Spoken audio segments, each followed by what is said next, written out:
Yo, what's up, Outliers? Happy Friday. It is time to learn about options. So I was going through our agenda. We have a packed session today, and my goal is to try and make this as informative as possible, striking a really delicate balance between the theoretical components that I actually believe are pretty important, but then the more important aspect is the practical application of things. So that's really what we're going to spend time on today. Now, you can see that the goal for the session, which is today, this is our third episode together. We've already talked about Options 101 recap, talking like the very basics. Last session, we talked about buying versus selling options. The session today is going to be all about pricing. We're going to talk about how we arrive at price, different pricing models. We're going to talk about how you can integrate this information into making trading decisions. So let's get started. I'm going to move us over to the main screen, and we're going to start with a super quick recap for anybody that's joining for the first time. There's a playlist for this. You can check it out in the video description to catch up on the first two episodes. But the reason why I talk about this stuff is because trading has unequivocally changed my life. So the goal is to try and pass forward some of what this dude did for me.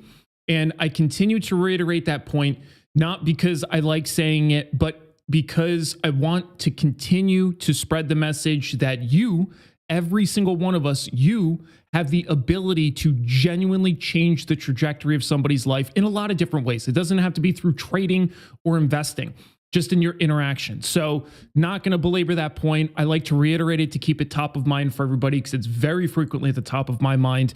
And I think we're better people if we approach life in that way. Okay, so my stuff out of the way. Let's start with a quiz. Now, most of these sessions are going to start with a quiz, and it's for a couple reasons. The main one is I think it's really useful to be able to think through things together. And you can see this is a very simple 3-question quiz. So you can throw your answer into the chat. I'll give you a few seconds to, drum up your answer, what you think the proper response is, and then I will answer it out loud together. So the first quiz question: how can an option be settled? Now, you'll notice that all of these questions are pertaining to the very last session that we did. And this is a common learning modality that really helps people onboard what we're talking about. And as you already know, your boy's decked out with seltzer water. Right now, we're starting out with Hal's New York seltzer water. We actually had this when we were cruising around New York in the winter when we stayed at like Central Park and stuff, which was really cool. But this seltzer water was really, really good. So we like the flavor a lot. So back to the quiz question. First quiz question: how can options be settled? Just throw it in the chat. It can be anything. Lauren was just about answering for everybody, except Lauren fucked up one part. So yeah, close, but not quite, Lauren. Specifically, Lauren, as you know, because you're one of my favorites, I'm going to spend a little more time on your answer. And as much as I do that just to have some fun, it's also, I hope you realize, it's because I spend time with the people that I can tell are trying to learn, right? So hopefully you get value out of it as well. So Lauren, explain to me what issue you think I have with your answer. For those that don't see Lauren's answer, it says exercised, sell to close, expire, worthless. Super fair, and a lot of those are correct. But there's something I specifically take issue with here. So what is it? Can Lauren identify it? And then if everybody else can see what I'm alluding to here, feel free to chime in and help a friend out, help Lauren. But there's a specific thing with her response. Lauren says expiring is not settling. Nope, that's fine. Capital Ape says roll. That's not it. So rolling would be just closing a trade. So that's not it either. Great guess. Any other guesses? Think about the way that we enter Reese says exercises before expiration. Yep. So exercise is one of them. She mentioned that one. Think of the ways that we enter a trade. There's two ways you can open an options contract. You can buy to open, or you can what? What's the other one? Buy to open, sell to open. Perfect, dark mark. So how do we reverse selling to open? Looks like Hodge, why not, are also both on it. There you go. Travel Ursel has the answer. Buy or sell to close. So Lauren, the issue I had with your answer is you emphasized sell to close, but that's not the only modality to exit the position. There's buy to close. So if you buy an option, when you close the position, if you're going to do it through trading the contract, you buy to open, sell to close. If you sell to open, you buy to close. You have to do the inverse. So Lauren says, oops, I did it again. Just like, who was that? Is that Britney Spears that did it again? I can't remember before, if that was like before or after she got all fucked up on drugs and stuff. But oops, you did do it again. And I can tell you exactly why you did it again. Do you know why? Oops, you did it again. I'm curious if you can self-identify why. Reese says before, and yes, perfect. My pop culture references are on fleek. That's really what I go for. And if you couldn't tell, I actually owe you all an apology, because for the first two options trading basic series or episodes that we did, I totally forgot that I started doing this random thing with how I present when we're doing the episode, which is typically a post the day of, just to remind everybody. And normally it's like, if blank can do blank, then you can learn options. And we just got back at it today. So that's actually two big wins for Eric, because I had two great popular culture references for today so far. For those that don't know, I don't know shit about pop culture. That's why it's topical. So Lauren, back to you. I noticed you didn't respond yet. Why did you do it again? So you reiterated sell to close. Why is that? There's a specific reason. I can tell you exactly why. And it's not because you're dumb. You're not. It's not because you're not paying attention, because I know you are. It is something to do with the way that you automatically are framing these things in your mind. And it's super common. What you're doing is thinking of the trade, or you're thinking of the transactions from your standard perspective. And your standard perspective is buying options, because I assume you don't sell options very much based on that response. Exactly. So Lauren says, because that's what I do the most. That's exactly correct. Good. Nothing serious to take away from that. But the exercise that I just did there with her is something you all should be able to do with yourself, which is positive attribution. It's actually getting to the root of why something is happening and being aware of it. That's how we can make adjustments going forward, is through awareness. So nice job, Lauren. All right, next one. What is the most common method to settle an option? Super easy. We went over this. There's a statistic from OIC. I'm actually pretty sure I shared it. Yeah, this is a just straightforward question. What's the most common method to settle an option? And it's not what you hear a lot of. Close, that's correct. Travel Ursel is correct. I forgot we got to get our fake internet points going. My bad. Wait, where are the rest of my fucking emojis? Hold on. This is terrible. Oh, there they are. All right, we got our fake internet points. Normally I use a little trophy. Let's see if we can find something that's... I like the trophy. Is there... Oh, goated. Love that one. So Travel Ursel gets +1 fake internet point. Congratulations. And the answer is the majority are closed. The reason why that's super important is because most of the people on Reddit in Theta Gang would lead you to believe that most options expire worthless. And they use that as a rationale for selling options. Most of them expire worthless. You sell the options, most of them expire worthless. That is logical. The problem is it's wrong. It's just not true. That's an issue. So the reason why I'm emphasizing quiz question number 2 is because this is tied to a really common mental approach and validation for way methodology for trading that's just purely inaccurate. It's just wrong. So most options do not expire worthless. So that does not bolster the position of selling options as some sort of secret edge that somehow everybody knows about, but it's still a massive edge. So last question here. What are the two biggest differences between buying and selling options?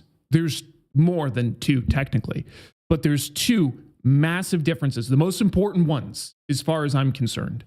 So let's see if you guys can guess what those are. It's something we talk about a lot when we're building trades. Premium, capital Up says premium. That's not it. Why not says credit debit. That's not it either. It's think of the implications of that. Travel Ursula says debit and credit again. That's okay. Oh, here we go.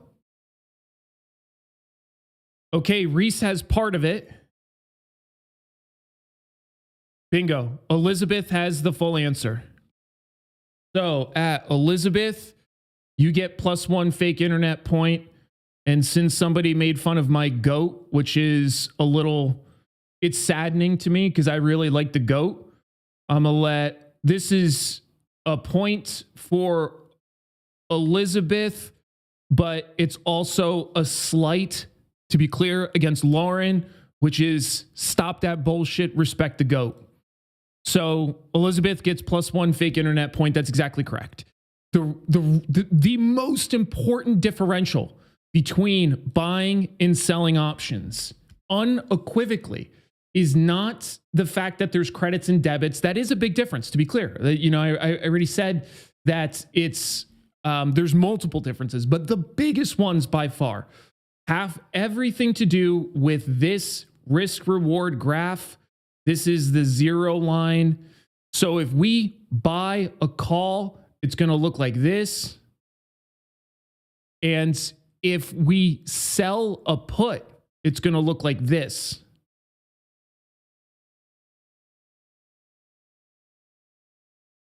Now, easy does it. I know everybody's going to start reading into the symbol just like they did with fucking Elon Musk. Everybody chill out.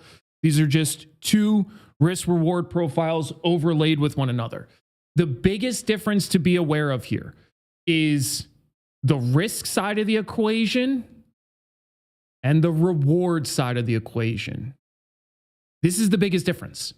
Now, there's a lot of nuanced differences between them, and we went over that in the last session, so we're not going to belabor those points.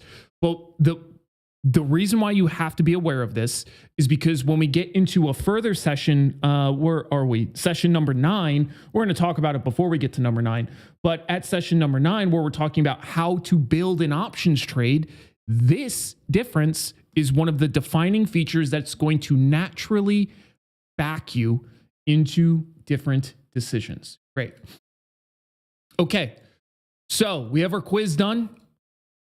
Let's talk real quick about what you saw in the last session.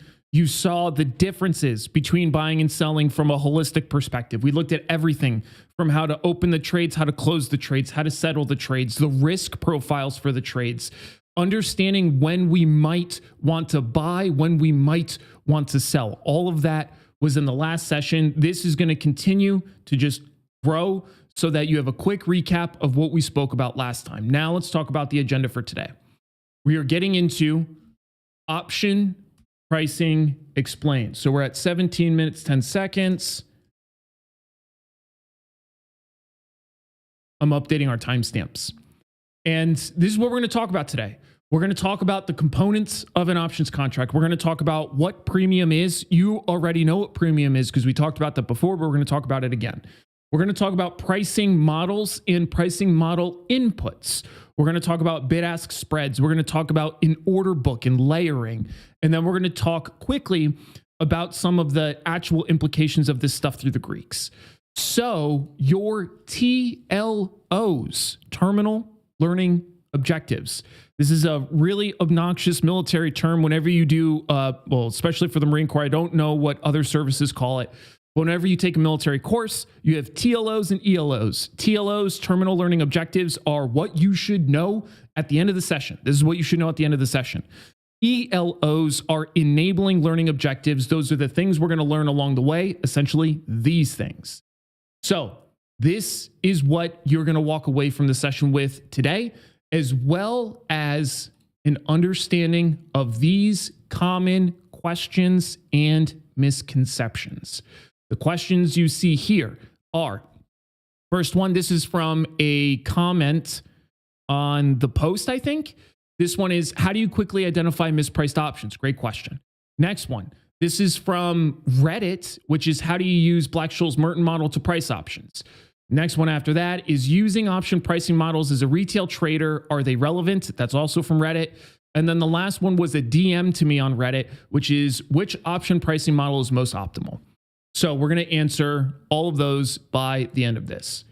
Okay, take a quick pause before we actually get kicked off with the material and see from you all in the chat right now if there are any other specific questions that you have. The way that this question list works is, by the end of the session, you should have an answer to whatever the question is that you have. That's why I'm tracking them here. This is why they're literally for everybody to see. So at the end of the session, you will literally be able to answer everything that we input over here. If there's anything else that you want to add, if there's anything related to option pricing that you want to get an answer on, now's the time to bring it up. If not, and these questions are good, we can continue on. All right, great. So let's get started. We are going to grab our handy dandy notebook, and no, unlike the dude from Blue's Clues, I'm not, what drugs did he end up doing? Didn't he get kicked off the show for doing like a bunch of drugs? I can't remember what the drugs were. But shout out to him. We're not going to go that route. We're going to grab our handy dandy notebook, and grab the notebook, leave the drugs, put those down. Notebook, no drugs, to be clear what we're doing here. Sorry to let everybody down. So the first thing, components of an options premium. Now I realize this actually is mislabeled. This should be components of an options premium. And the way that I typically would write this is inputs too. And the reason why I differentiate that way, just for your context, is the details of an options contract are the standard things that we quote when we're talking about an option, right? We talk about what the underlying symbol is, what the days to expiration are, what the strike price is, premium, the type, whether it's a call or put, that kind of thing. This is what we typically refer to when we're citing an options contract. This is not the same as the primary inputs into a pricing model, which are these elements here. So the first input into a pricing model is the underlying price. Why is this an input? Simple. Because if I'm dealing with an option that's tied to an underlying that's worth $5, it's going to have a completely different series of values than an option that's $500. Let's take a look at this for a practical example together. You're going to notice I'm going to do a lot of these where I'm going to take us into an options chain together so that you can see with me. So let's start with Cisco. This is great because this is a $60 stock. It's cheap. Let's go to 28 days to expiration. Let's go to the at the monies, the 50 delta right now, which is 62.5. Let's see what these are worth. $1.73 by $1.90. Okay. You don't have to know what that stuff means just yet. That's just the price for this 62.5 call. That's 28 days to expiration. Let's go to Meta. I'm pretty sure Meta is pretty expensive now, isn't it? Yeah. Meta's $647. Let's take a look at the at the money, the 650s. The 650 call in the same expiration cycle is $29.85 and $30.10. What do you notice? Way more expensive. So The first input that's relevant to us is the underlying itself. And it's because the underlying itself will have different values that are important to us. The next one is the type of option that we're looking at. Is it a call or is it a put? The reason why that matters is because the pricing relative to both of those is going to be slightly different, which we'll explain later. We also care if it is a US or American style option or European style option. The reason why this matters is because early exercise applies here, does not apply here. That impacts our pricing models. Early exercise is a risk. So this one doesn't have a risk that this one does. That's why that matters. The strike price, which all of you are familiar with, but when we pop open an options chain, that's literally just the price that the contract is tied to.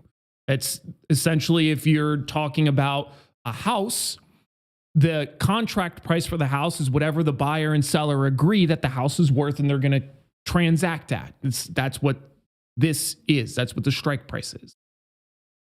Next up, we have days to expiration.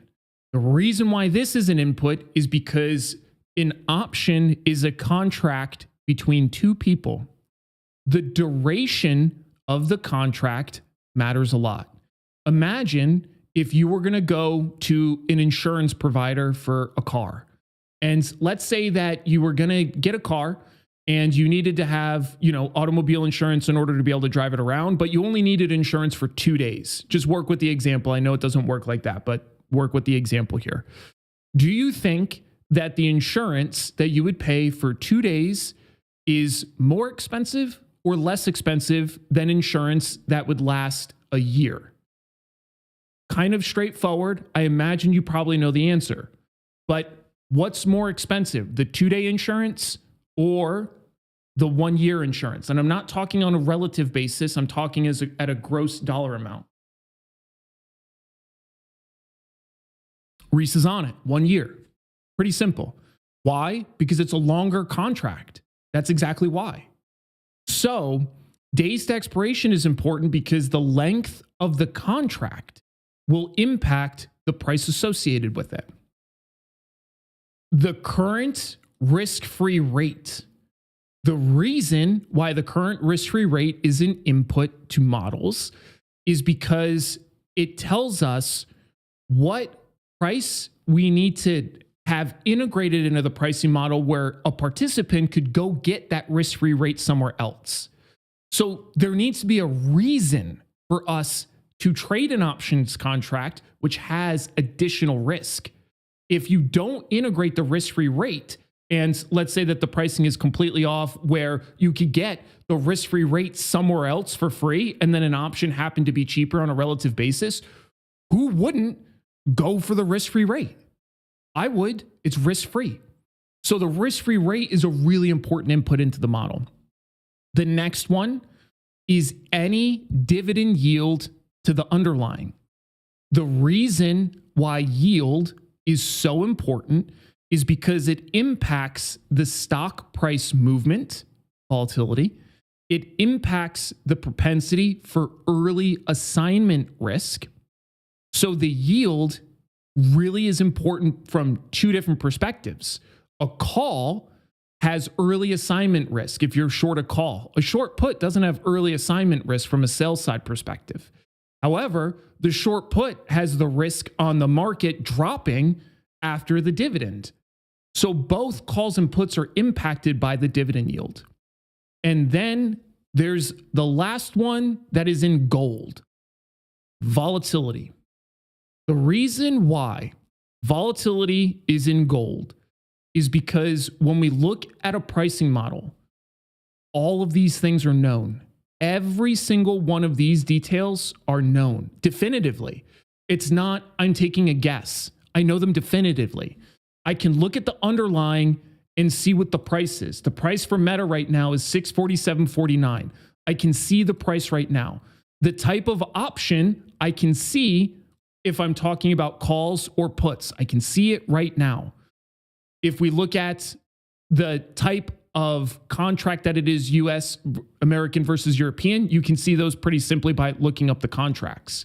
The strike price, we already talked about. You can see that right in the middle there. There's your strike price. I can see all of these things right now. Days to expiration, that's the length of the contract. If I move this over, I can see the days to expiration. The risk-free rate, you can look that up on any sort of platform that shows you bond prices, or the SOFR rate, or the LIBOR rate, depending on the duration of the contract that you're looking at. The dividend yield, this is also a known. We can see this up here. So the point is, all of these are known right from the jump. The only one that we don't know is this, to be technically correct, is implied volatility.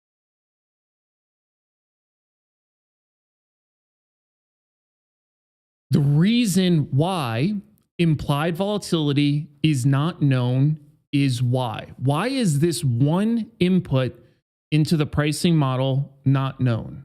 Any guesses?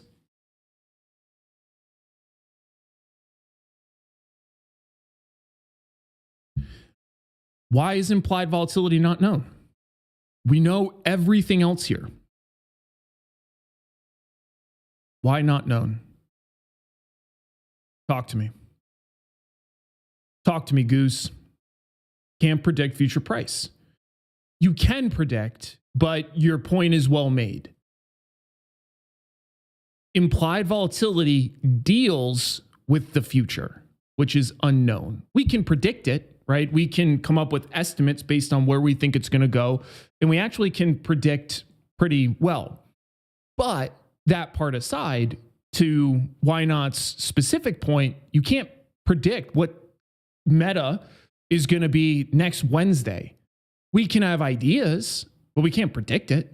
That's unknowable until next Wednesday. We can come up with an expected range, but remember, implied volatility is just an expectation of price movement. That's all it is. So we do not know the implied volatility element of a pricing model. This very, very important point as we go through the rest of the session together. So I will take a pause there. Where's my other little sheet? My little croissant? Input to an options premium. Do you feel comfortable with the inputs to an option price based on what we just talked about? Those are the inputs to an option price.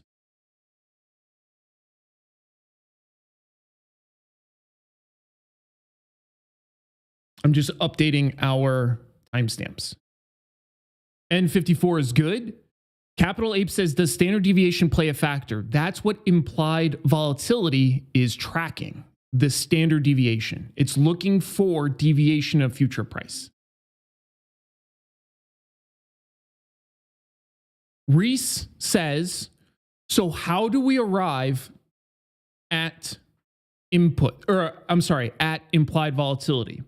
Which is a great question. We're going to talk about that more in a minute. So good so far, it seems. Okay, cool. Don't worry, Reese. We will touch on that when we get into the pricing model inputs specifically. So to pivot now over to premium. Premium, fortunately, is really, really simple. Premium is broken down into two buckets. So let's do a little bit of drawing together. We gotta, sometimes you just gotta draw. You just gotta express yourself. The funniest thing about all this drawing is I really actually hate drawing. I don't like it at all. So this is always entertaining to me. But let's talk about the premium of an option, which is Spanish for the price. There are two elements that equal the premium. There's extrinsic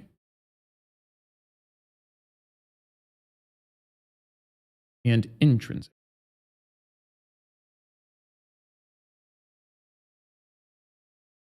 Intrinsic is simply the strikes relationship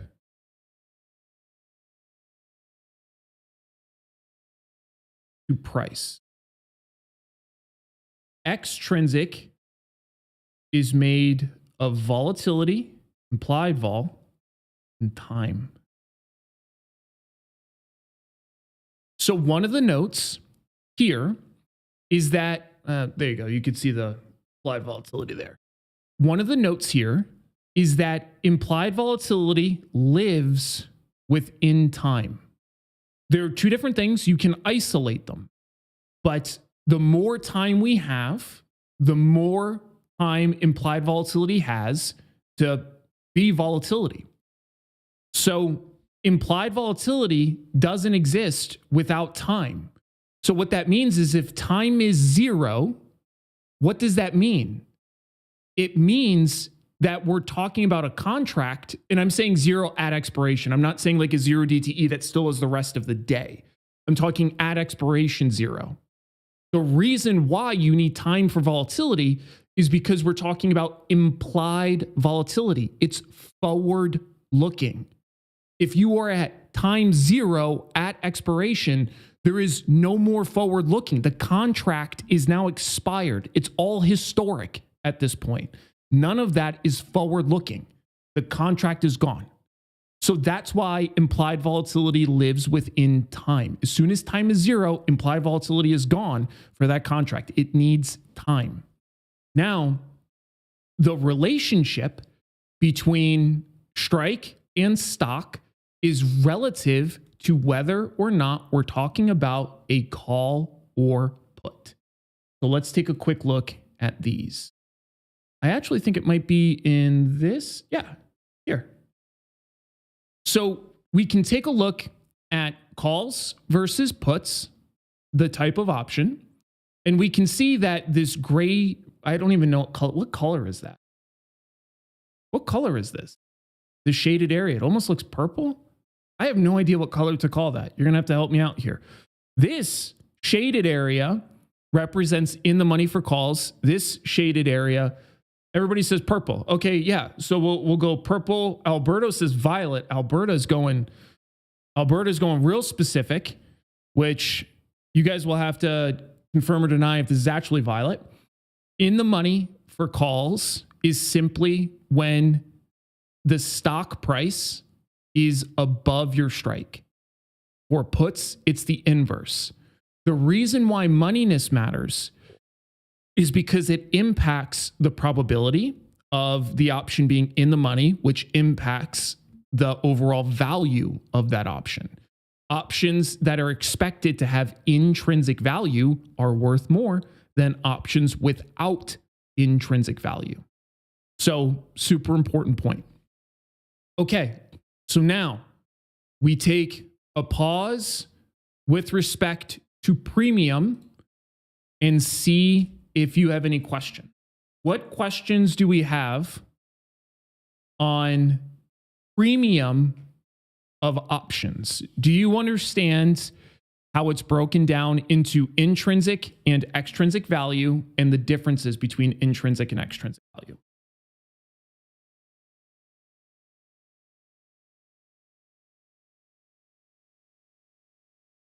Do we feel good about this? Lauren says it's plum. I think plum is, let's see. I don't know. I feel like Lauren's bullshitting me right now.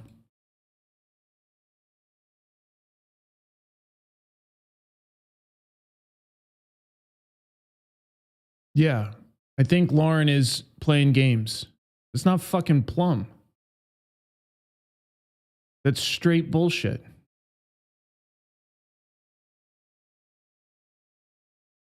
Unbelievable, Lauren. I thought that we actually had a decent relationship built on trust and respect, and come to find out you straight up fucking lied to me about the color. Unbelievable. Okay, so now we have a pretty good understanding of premium, what premium is. Now we update our timestamps. Now we're going to talk about pricing models. So Pricing models, as we go back to this, we already know and we belabored the point. All of this stuff is known except this. So then the question becomes, how do we get this? Where does this come from? I don't know if you guys have seen, I was about to make a joke I feel like literally nobody would have gotten. If you would have gotten this joke, let me know. But I was going to say, where does this come from? And then the joke was going to be, but where do I come from? And then the response to that is, get a journal, Logan. If you haven't seen those clips, which I imagine is the majority of people, you won't get that joke at all. But if you do, you'll actually probably get a chuckle out of that. But where does this come from? Let's take a look. Good old volatility. So I actually have a video that talks about volatility in detail. So I am going to share that video with you here.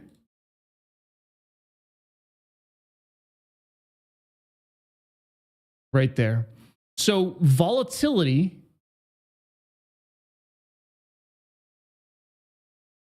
we don't need to add it here.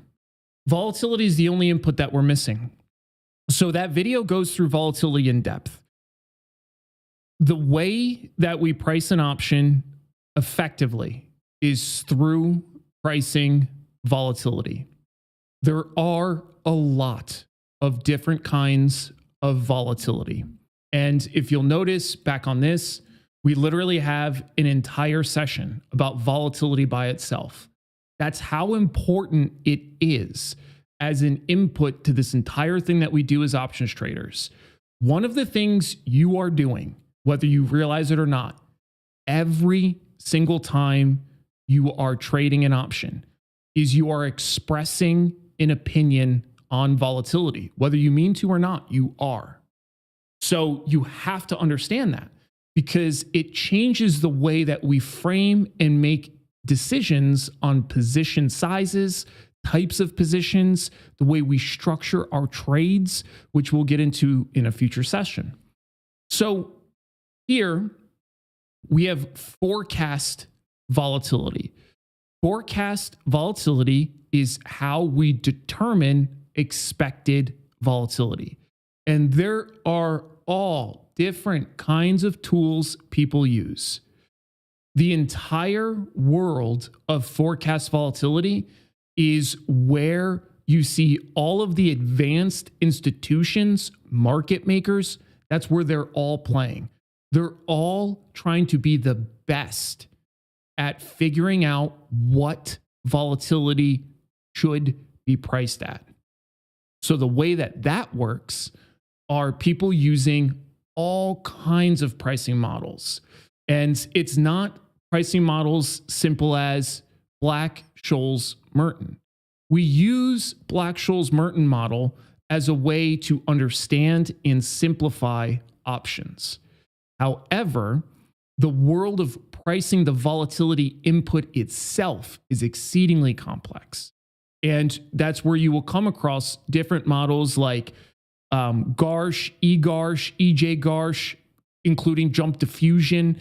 The Cliff Notes version of forecast volatility is, from a retail trading perspective, you're not going to use it. You're not going to forecast volatility.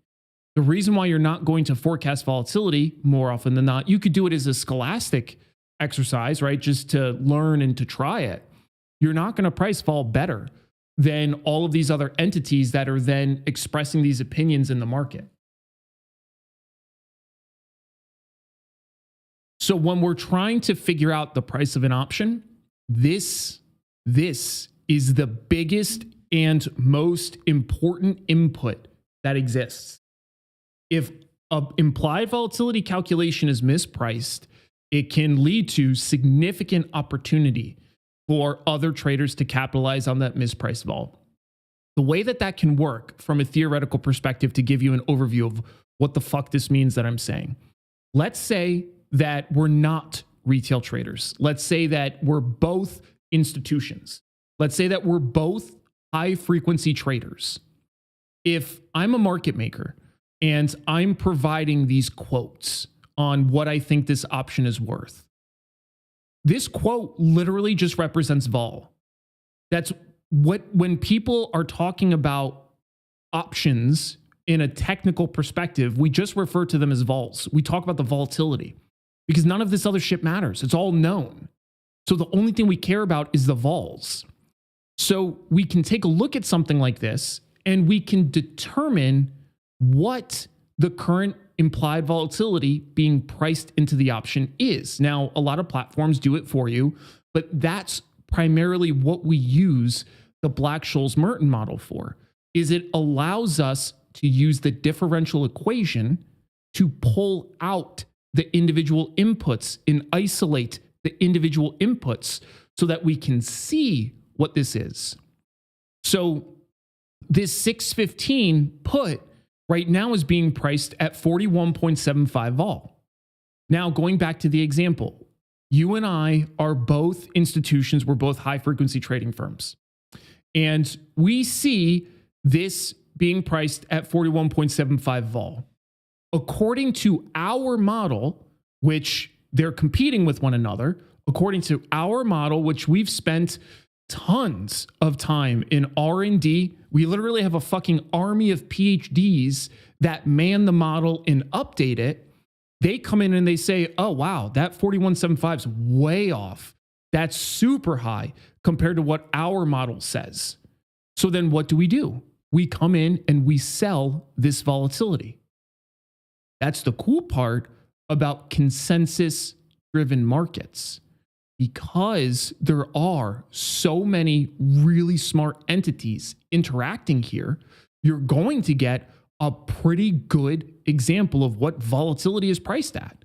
Because as soon as that one high-frequency trading firm comes in and says that this is priced too high and they start selling it, then there's going to be others that will probably arrive at a similar conclusion and also sell it. And there's going to be a bunch of people selling it. That's going to drive the price down. Now, there's a really good chance that, one, the market maker would catch on really, really fast. But two, from a retail trading perspective, you're not involved in this game. This is shit that's happening way outside your purview, especially as a beginner. As an intermediate to advanced trader, you can absolutely, I've tried forecasting volatility just out of curiosity, and sometimes it's right, but it rarely is anything worth the effort of trying to maintain a forecast model that actually would have enough edge priced into it to be able to just isolate vol like that and then compete on this space. Because the mispricings that we're talking about now are dramatized just to make it easier to understand. The mispricings that they might be looking for on the market, it's not even out to 2 decimal points. It could be out to 6 decimal points. And they would put the trade on at such scale, and they can also more directly isolate volatility through hedging activities because they have lower transaction costs, that they can actually isolate this thing and put it on scale to take advantage of much, much smaller price discrepancies that we just don't have access to. So all of these different pricing models that you see floating around, binomial trees, Black-Scholes Merton, these are theoretical pricing models. They're designed to help us understand options, and they're used as simplifying functions. In no way are these the way that options are actually being priced in the context of volatility.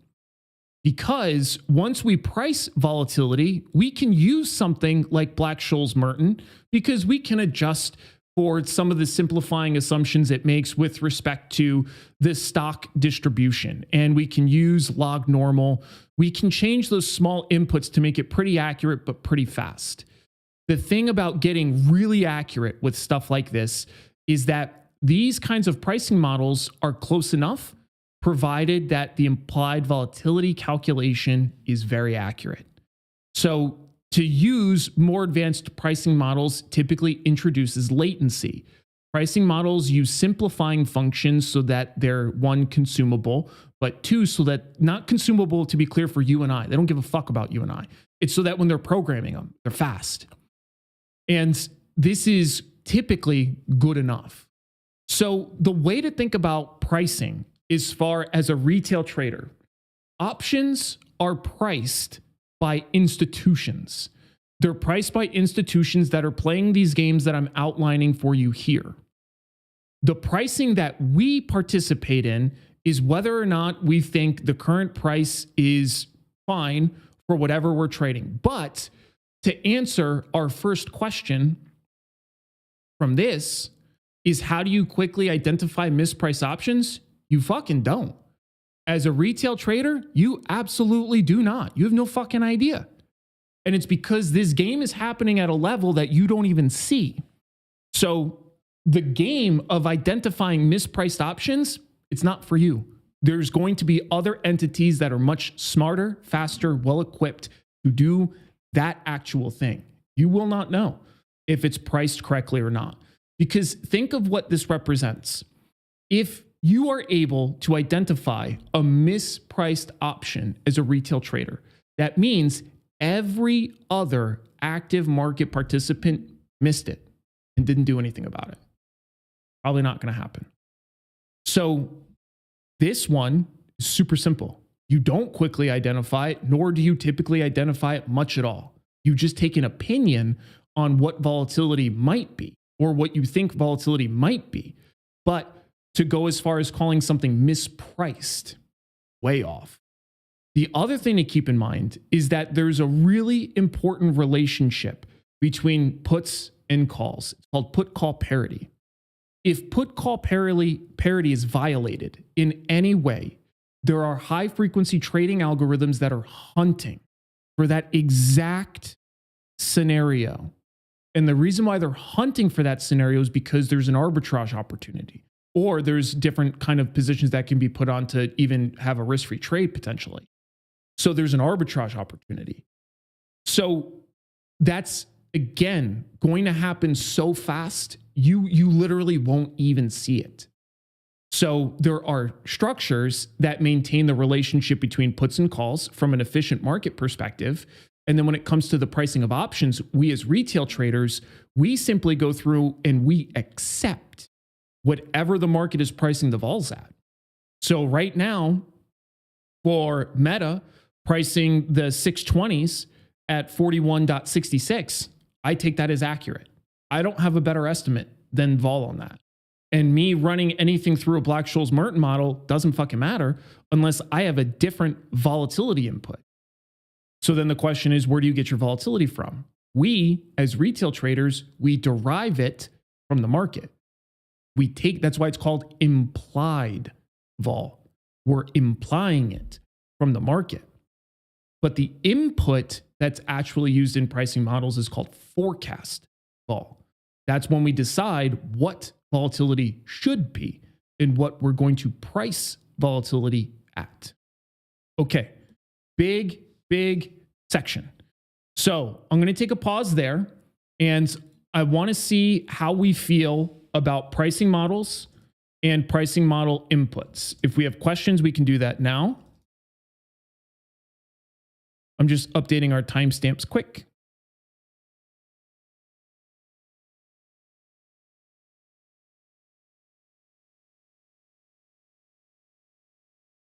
Okay. Let's see. Any questions on what we just talked about?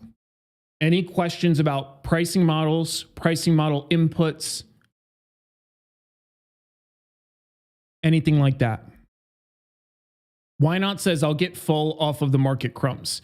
That's the thing. It's just because volatility is priced correctly or accurately, that's not the way that we're making our money.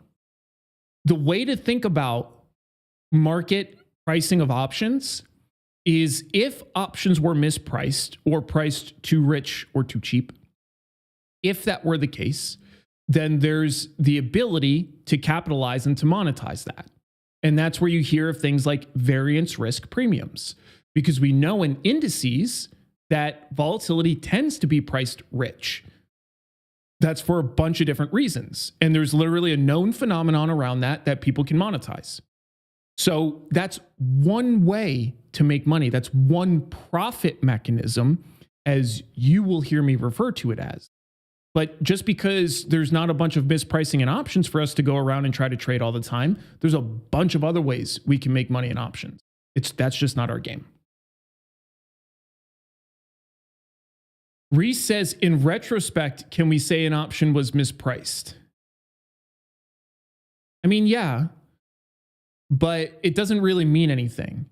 So the way that we would infer that an option was mispriced is if we price volatility and then something moves either too far within that volatility band or too far outside of that volatility band. But looking at it in retrospect doesn't really matter that much from an IV perspective, but you can. I think that's an okay way to phrase it. Mateus says, what's the difference between IVR and IVX? The fuck is IVX? Where's that from? I don't know that one.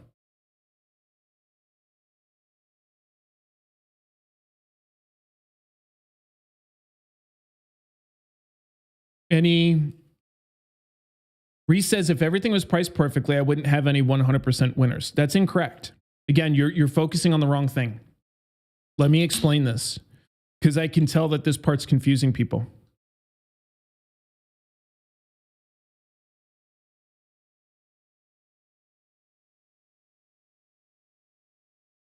Okay.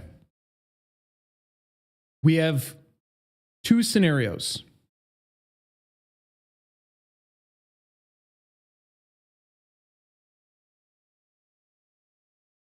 Give me 1 second. Looks like. Oh, I ordered Mel. She really likes salt. So I ordered Mel a bunch of, there's this drink brand called Element, ELMNT or some shit like that. And they just do like hydration stuff, like liquid IV and whatnot. But their stuff's like super, it tastes like drinking fucking salt water. I have no idea how she could possibly like it. But anyway, she was just texting me about that. Scenario one, we have a house, got 2 windows. And then scenario 2, we also have a house. This one also has 2 windows. Pretend that these are the same and that the windows both look good. So house 1, this is priced at 100K. House 2 is priced at 80K. Let's say that they are the same. House 1, house 2, they're the same house in the same neighborhood. They're the same. These are just 2 alternate universes, different dimensions. In dimension 2, this was from an estate sale. And this is just being sold on the normal market. And let's say after 5 years, the house is now worth 500K.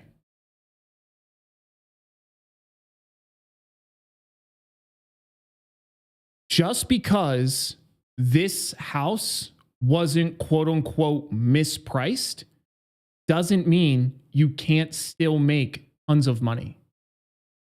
The difference is the margin you make might look a little bit different. So the way to think about options being priced properly doesn't mean that you can't make money. You absolutely can make money. It just means that you're not making money from an inaccurate or mispriced basis itself. And again, I'm using an estate sale as the example for the mispricing here. Everything else being the same, you can still make money. It's just priced appropriately. So even though it's priced appropriately at 100,000, if it goes up to 500,000, you make money. The difference here is that if this is mispriced, you might be able to make more money, or you might be able to make money in a different way. And it doesn't work well with the real estate example because you can't really arbitrage this. But in options, you could arbitrage it. So let's pretend that this is an options contract now, which I don't know why I drew that little face. It looks kind of funny. Pretend this is an options contract now. And if this was mispriced for whatever reason, we actually don't want to trade it up to 500,000 anymore, because we actually think it's worth 100K. This is the mispricing as far as we're concerned. So what we want to do is isolate this difference through hedging activities to capture that differential. That's all. So the pricing of an option being priced correctly doesn't mean that you can't make money. And it being reflective of priced correctly or incorrectly They're just different profit mechanisms, completely different profit mechanisms. So that's the lesson there. Let me pop the door for Thor real quick and we'll be back.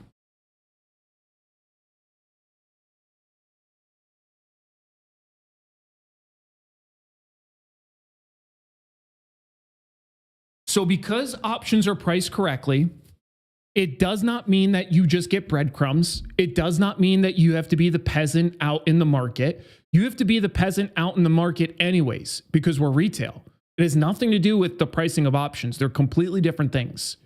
So the way to think about the pricing of options is that they offer specific elements that can enhance things. They offer a different profit mechanism. But as I mentioned in the beginning, you don't have access to that profit mechanism. It's just the reality of it. Okay, let me get back to the questions. We can spend literally as much time on this section. The rest of these are going to be super fast. And this is the heart and soul of this session. So feel free to throw literally anything you have at the questions. That's exactly what we should be talking about right now, because this is the important element. Okay. Reese says, so making money comes from the risk assumed because they've gone another way. Doesn't mean it was mispriced. Yeah, that's exactly correct. Yep. James says it's super confusing trying to figure out which IV to go by as it's different from different brokers. I don't imagine, I don't know. I don't look between brokers that much, but I don't imagine implied volatility is going to be that different between most of them. But if it is, you could always just split the difference between the two, assuming that they're not that different. If there's a big difference somehow, I would go to a third broker and then see which of the cluster between 2 out of 3 looks most correct to you. And it also depends on what volatility they're providing to you. There's implied volatility, which the implied volatility should not be different. The implied volatility is pulled directly from the option prices that are resting on the market. If they have a theoretical volatility, that's their own volatility calculation. James says IV, IVR, IVX. IV is implied volatility. IVR is implied volatility rank. Completely different things. IVX, I'm really not sure what that is. I'm assuming that might be a newer thing. Let me see. I'm wondering if that's like from Tasty Trades platform or something. I don't use that one.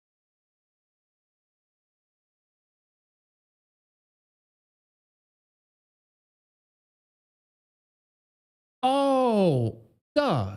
It's so if I'm understanding what you're talking about correctly, you're talking about the implied volatility index. Is that correct? Yeah, so it's from Tasty. Yeah, so implied volatility index is a slightly different thing. But the way to think about volatility, and again, we have a whole session that will go through all of these different things. And if you check out that video that I shared above, it's literally it literally talks about all this stuff. But implied volatility is a different function. Implied volatility tells us how volatile something is as a percent basis. Implied volatility rank or percentile take the implied volatility and they make it relative to itself. So let's take a look, see if we can find an example. I'm sure we can.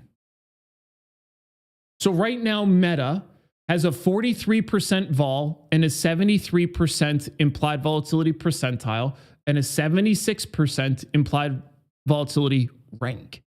I almost always use implied volatility percentile because it's much less prone to skew, which implied volatility rank is.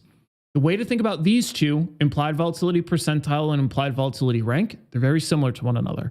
They look to take this volatility and make it relative to the underlying, not just a gross amount. So just let's remember these numbers. Implied volatility, 43%, and implied volatility percentile at 73%. Let's just click through. Let's see if we can find something else. Great example. I knew it. Instincts right on fleek. Implied volatility in GameStop is 78.25. So almost double what you saw in Meta. But take a look at the implied volatility percentile. 8%. What's going on here? Why is this the case? There's a distinct reason. So the implied volatility in GameStop is much higher, but the implied volatility percentile and rank both are much lower. Why is that the case? What does that tell you?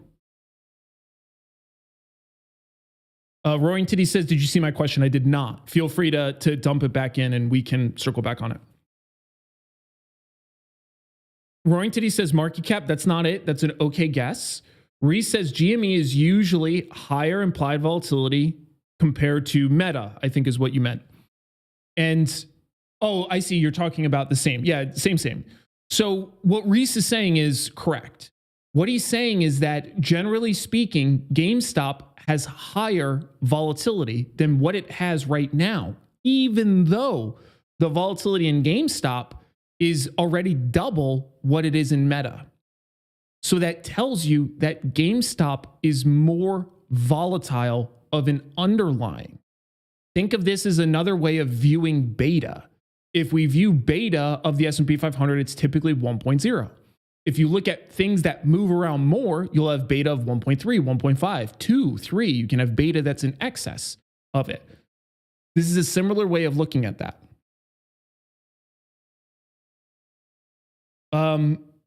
Roaring Titty says, do option premiums have more volatility, buyers and sellers at half and whole dollars like stocks do? Do option premium have more volatility, buyers and sellers at half and whole dollars like stocks do? I think you're mixing a bunch of things here. So if we look at the number of buyers and sellers, which we would refer to as liquidity, then absolutely. I actually talk about that quite a lot. Where if we look at the open interest and if we look at the volume for half strikes compared to whole strikes, and even whole strikes compared to whole number whole strikes, you will nearly almost always see this, where the open interest and the volume for those options is way more. So it's way more liquid. One, using whole strikes as compared to half strikes. The next factor to that is whole numbers. So it's typically things that end in 5s or 0s that will have more open interest than the surrounding options. Great example of that is here. If you take a look at the 20s, there's 2,900 of them. If you take a look at the 21s, there's 23, so there's still more of the 20s. Then if we look through all of these, there's like nothing. 35, 166, 10, 137, nothing until we get to this one. That's 3,600. What number do you think that is? 25. So normally 0s and 5s will have the bulk of volume and open interest. Now, your inclusion of implied volatility in that statement is what makes it confusing, because the implied volatility is a completely separate factor, and it has less to do with whether or not it's a half strike or a full strike, and it has more to do with if it's closer to or further out of the money. That's the difference here. So the half strike, whole number, round number, whatever, for volatility has way more to do with where it is in terms of relationship to the underlying price. So you'll notice that the tails of volatility tend to be priced higher than the at the monies. So if we take a look at this 20-day to expiration, we look at the 28s. These are at the money. The volatility on these is 68. Then if we go super far in the money, the implied volatility here is 261%. Then if I go super far out of the money, it's 150%. Notice how much higher the tails are compared to the at the monies. That's part of option pricing, which has a lot to do with expectation of in the money versus out of the money. Kind of keep it at a simple level. Okay. Next question from Amadeus. If two same price stocks have the same IV and the same underlying price and similar liquidity, will they be priced the same? Or does their historical volatility and price performance come into play? The historical volatility and price performance comes into play in forecasting volatility. So if we're saying that they have the same implied volatility, we're inherently saying they have the same historical price performance, because that's an important factor for forecasting future volatility, is what something has done previously. A great way to think about that and put it into similar context is think of the weather today and think about what you expect in general the weather to be tomorrow. Probably pretty close to whatever it was today. So volatility very much functions the same. Volatility clusters. And that's when it goes through its transition phases, it tends to hang out for a little while once it hits an extreme, and it'll stay there for a little bit, called clustering. So you can think of it similar to the weather in that context. So based on your example, Amadeus, by saying that they have the same IV, you are inherently saying that their historical volatility and price performance is the same. So it definitely does come into play. That's how one of the major tools we use to forecast volatility. Roaring Titty says, maybe I'm asking wrong. I mean, if premium is at 35 cents, are there psychological levels at 50 and $1 and so on? Oh, I see. You mean for the actual premium itself? Not really. That's the pricing of an option in that way is going to be determined by the market maker. So that is much less done or as a factor of like human entries. Now, there typically is a slight natural lean versus something like I would prefer to sell something at 40 versus 39, but I would rather sell something at 41 versus 40, right? So it's less so of just trying to be at an even number on the premium. That it's just a matter of what's the better price relative to what you're trying to do.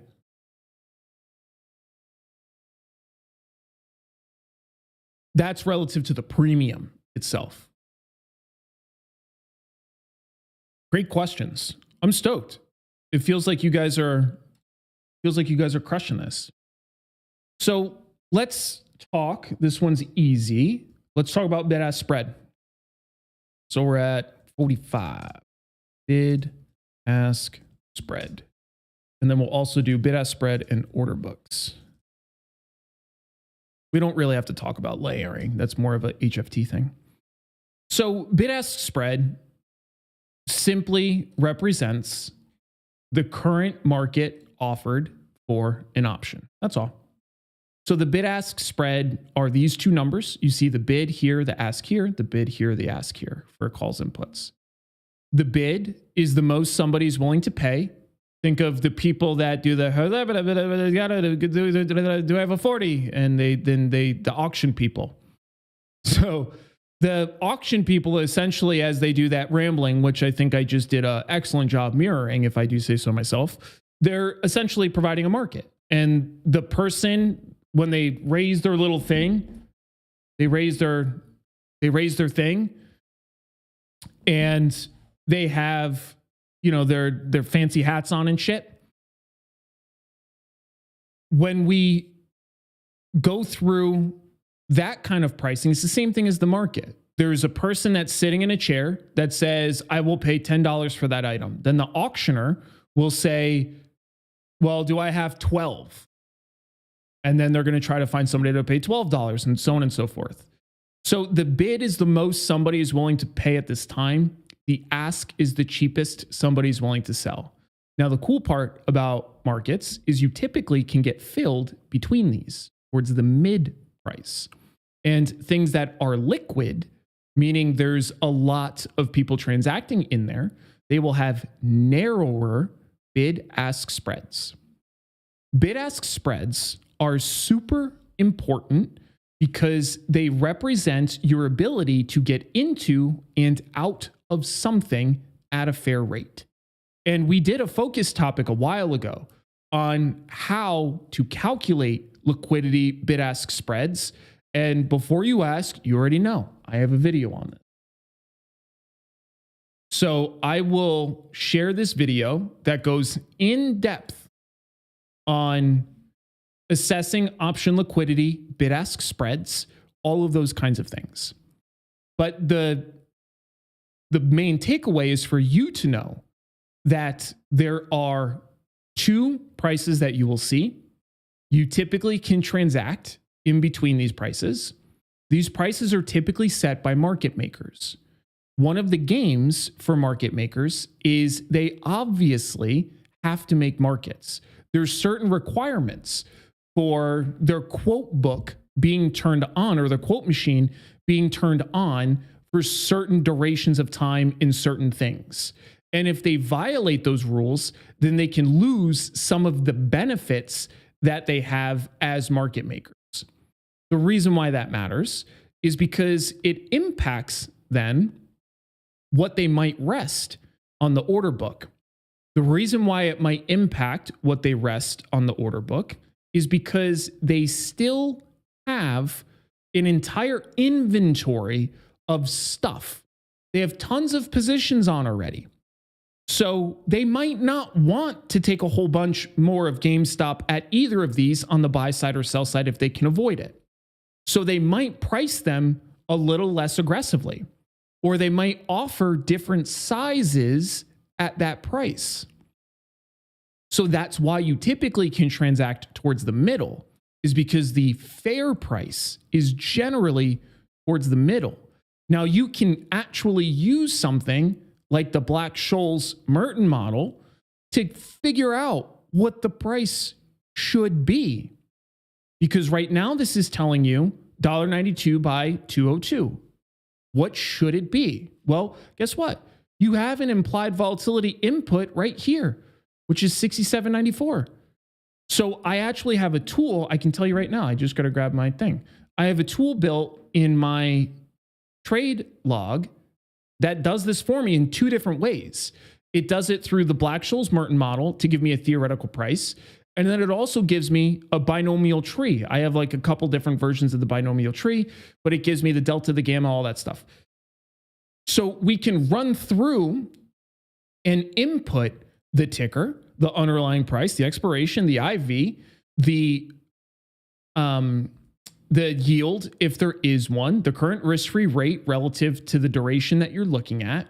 And you can figure out specifically what the call should be priced at, what the put should be priced at. That's called the theoretical price. Travel Ursel says, is there an online calculator? I'm sure there is. The fact of the matter is, whatever the price is shown to you as doesn't really matter that much, in all honesty, because regardless of what the theoretical price is, you still, if you want to put the trade on, are going to have to transact at the prices that they're showing you. And the idea generally, though, is to try to transact towards the middle if we can. That is much more preferable than trying to transact, obviously, towards the bid or the offer. We generally can do better than that. So let me take a pause on bid-ask price. I'm going to take a second and see what Mel wants for dinner. And if you have any questions on this stuff, perfect time, throw it in and we can take a look.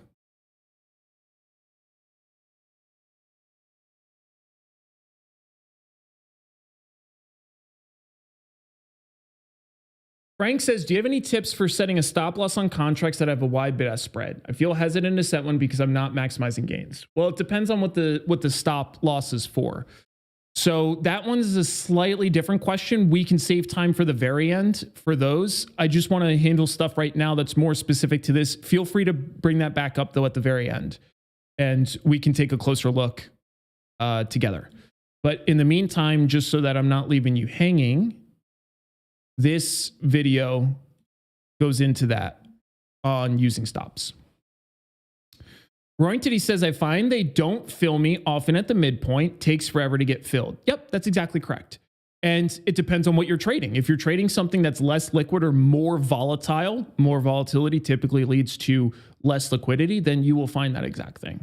If you're trading something that's super liquid, you'll almost always transact at the mid. So if you're trading stuff like GameStop, which is notoriously volatile, or if you're trading smaller float stocks, cheaper stocks that have less overall volume, then those tend to have wider bid-ask spreads. The probability of being filled right in the middle is, not very high, but that's just kind of normal.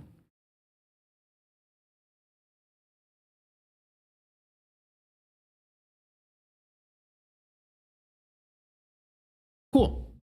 So I think we have one more thing on our agenda, which is the order book. The Greeks we'll get into in a standalone session. I'm actually going to make sure, let me find that really fast.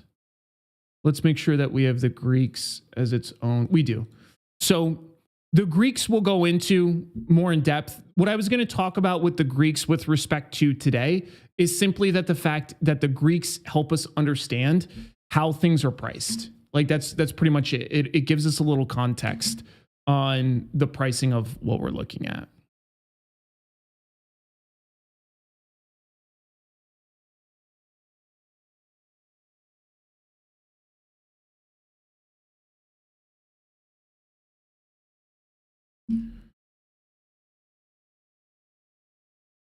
Roaring Titty says, so when we buy and sell options, we are basically negotiating with the market maker, not the actual buyer or seller. That's correct. The vast majority of instances, the probability of you stumbling across another retail trader that's looking to trade a single lot, 5 lot, 10 lot, like a small position, and being able to line up with them at the right time, at the right price, and agree on a price is very low. So the market makers in that context, they provide liquidity. And they essentially say, sure, I'll sell this to you at this price, whatever that price is. They'll take the inventory on, they'll hold it until they have the ability to offload it to somebody else that wants the other side of the trade. That's what they're trying to do. But they, in the process, through providing liquidity, is they will take on inventory, which is actually a great segue into a quick look at the actual order book.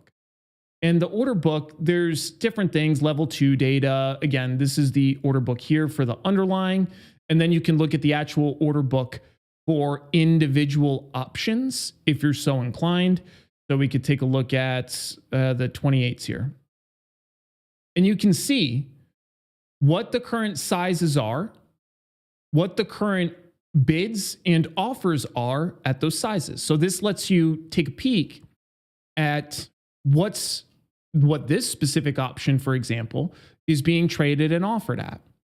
So the order books let you see what's in there and how much depth there is. There's an entire world around trying to use the order book to make trading decisions, which can be done, but it's a little bit difficult. The reason why it's a little bit difficult is because there's a lot of games that are played in the order book. So I don't want to spend too much time on that just because it's not really that applicable to most people, but most traders at some point will come across somebody or some entity that says like, yo, I can show you how to trade the order book or something. There's like a bunch of edge that you can extract out of here. And the summary of that is no, that's not what's happening. There's not a ton of edge that you're going to extract out of the order book. Like that's just the reality. So you can look at it. You can use it for context. You can use it for intraday trading decisions. All of that is fine. All of that is possible. All of that is applicable, but it's not like this giant source of edge, being able to view the order. Oh boy, there was a solo Richie scratch on the door. Nuts. All right, let's update this. We're at 122, 20, 30. Q&A. We talk about anything now. Anything that you want to hit, anything that you're curious about, anything that we didn't fully cover, we can talk about now. Roaring Titty says, is order book the same as the tape? No. The tape is showing you what trades have occurred. So the tape is something over here, time and sales. And the tape really refers to a much older thing, which is like the things that are sliding on the screen. Well, when you're on the pits, like on the floor, they have these screens that show transactions that are happening. So, and it used to be like a physical tape, but the tape are transactions that have occurred. So the equivalent of that would be TNS, time and sales. The order book are things that have not happened yet. The order book are things that are resting. So slightly different. Dark Mark says, what type account do you recommend for a beginner options trader in regards to taxes liquidity, as in maybe brokerage account until things get to a certain predefined number, then adjust? Then adjust to what? What you mean, Willis? And let me pop the door for Thor.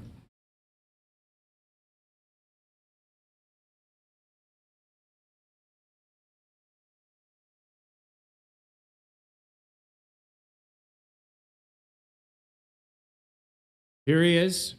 He's ready. I told him that he has to answer some questions. So where were you last night? Nothing. Very, very suspect. Very suspect. Why won't you say where you were last night? That doesn't make sense to me. What's your alibi? Unsure what his alibi is. You guys will have to let me know if it's legit or not, but it seems, you see, like he can't even look straight. So I just don't know about this. Huh. I'm trying to see Dark Mark's. Dark Mark says, adjust as in start an account that may have more fees, but better tax breaks, IRAs and such. Kind of different, right? Like your IRA versus a standard brokerage account shouldn't have more fees. So I would call those different. But the simple answer to that question is literally just about everybody should absolutely, whoa, Jesus. I'm trying to turn that down. It's like nuking my eyes. Just about everybody should have a retirement account, and having a Roth IRA and a traditional IRA typically makes sense.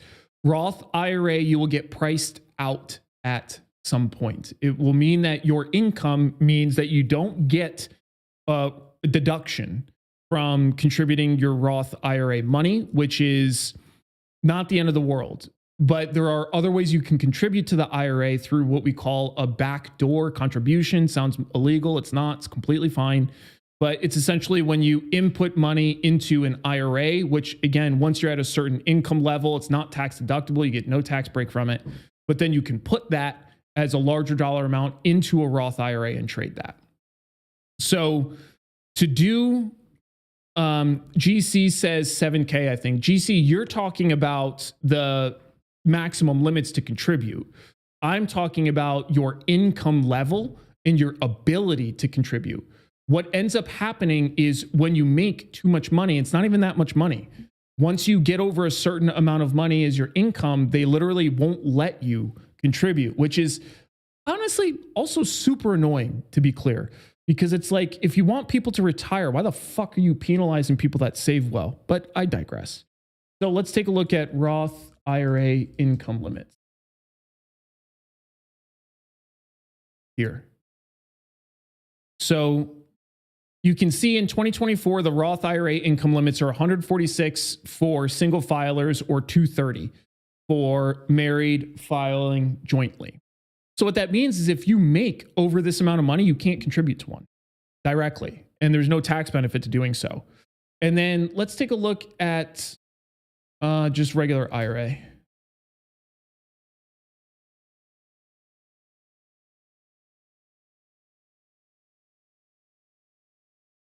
Yeah, so it looks the same. So if you're 230 or less, you get a deduction of up to 7K.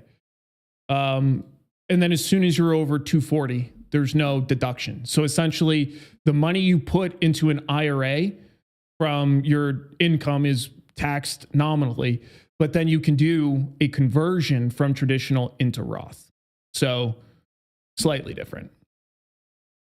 Dark Mark says, I guess I'm asking, can we trade options in certain retirement accounts the same way you can in a brokerage account? Definitely. Yeah, you absolutely can. I trade my IRA. I also traded a 401k that I had from when I was working at Deloitte and stuff. So yeah, you definitely can. It's some of it will depend on the IRA is easy. It'll depend on where you open it. There are typically slightly different rules that they apply. So that means that like you can't trade naked strategies. So you have to keep your clothes on, which is fucking lame. The other one is for your 401ks. You can trade those as well, depending on who your provider is and like what they're all about. I also realize I have one like this, which is pretty, look at me, dead center in the middle and big. Cool.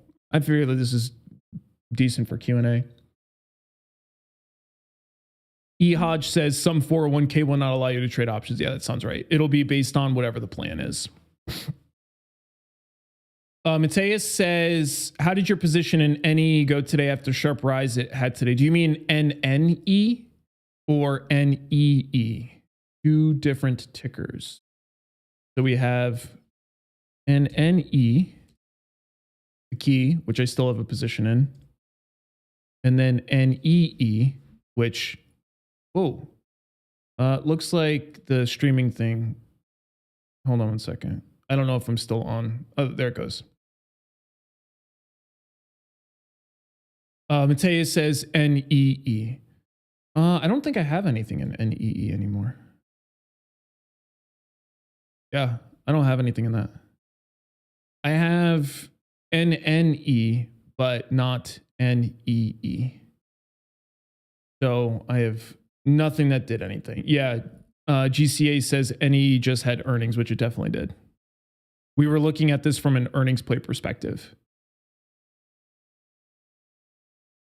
Is that like super blurry for you guys? Oh no, that looks okay. NBM.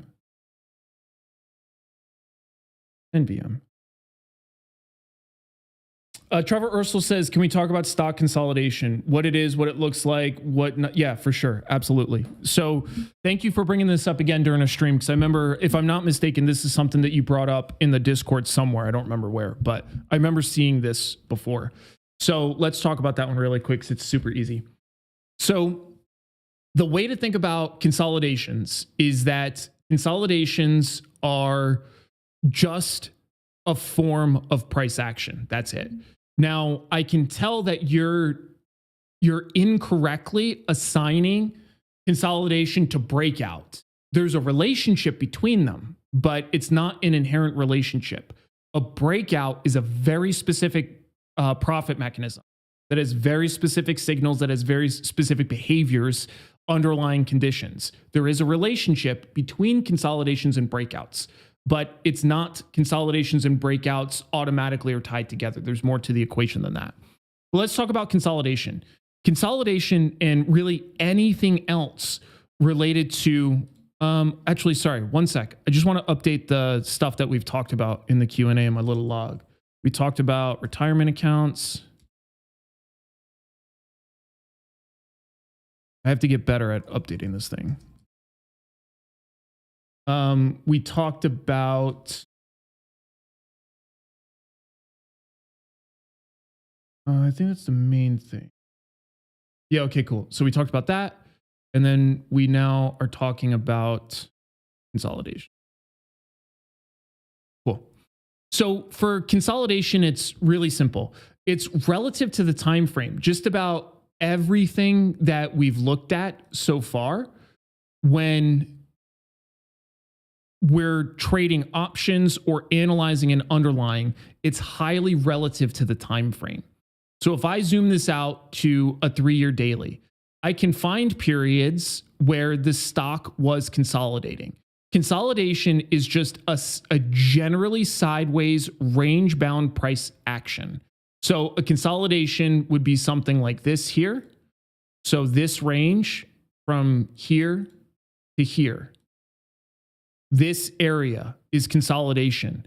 It's when an underlying is bouncing between a range, and generally it will be flat.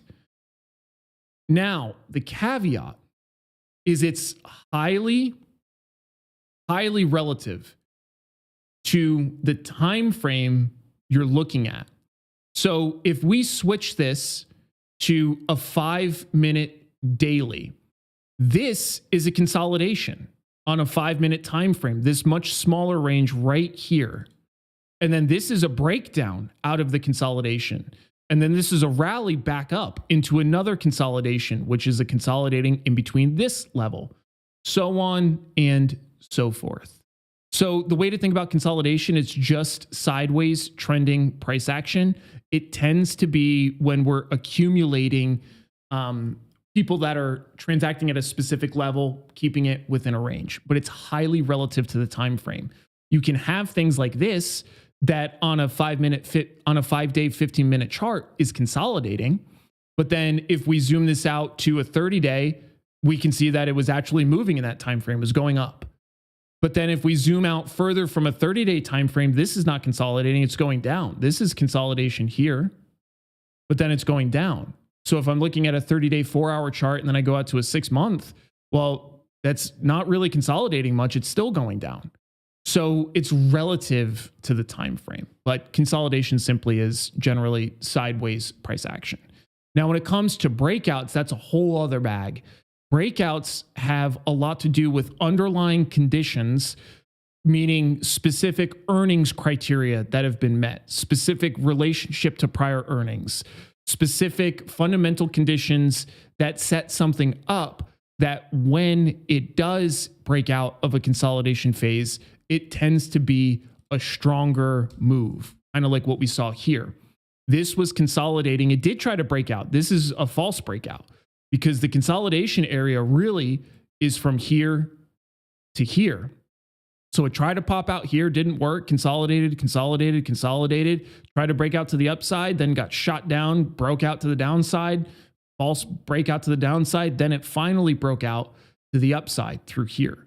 So the conditions, though, that lead to the subsequent breakout is a very specific profit mechanism. Pretty different. All right, gang, I got me in 90 minutes in. It's about time for me to go grab my dinner. It's sitting here. If you guys have anything else, feel free to hit me up in the Discord. Happy to catch up. Tomorrow, we have the GME stream. Sunday, we have the market prep, probably for the pro members.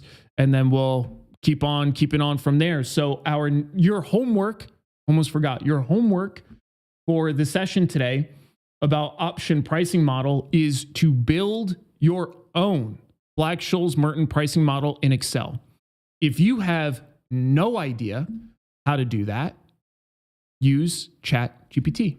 It can tell you exactly how to do that. It's very simple.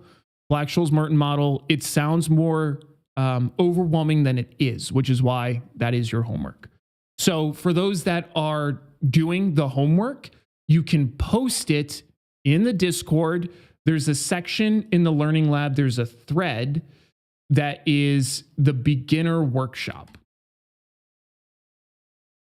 here. And this is exactly where I'll grab the link to it. I'll tag everybody in the Discord really quick. Everyone, oops.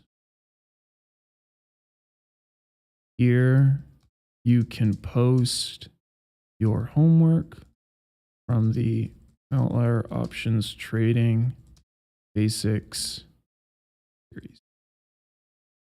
So I just tagged everybody there so that you can drop your homework in there for any review from people. GCA says, what do we call, I'll type it in here. So homework, build your own Black-Scholes Merton model in Excel or Google. There we go. And be careful what you type in because BDSM is not far off. Homework is, and I'm putting it in the timestamp as well. Homework is build your own Black-Scholes Merton model in Excel or Sheets. Use ChatGPT for help as needed and post the results in the Discord. And we don't really have to standardize it. Nah, I'm not going to standardize it. You can use whatever underlying you like. I want you to be able to look at the stuff that you feel like looking at. So that's the game plan. All right, gang. I'm off for tonight. If you need anything, hit your boy up. Be an outlier. See y'all later.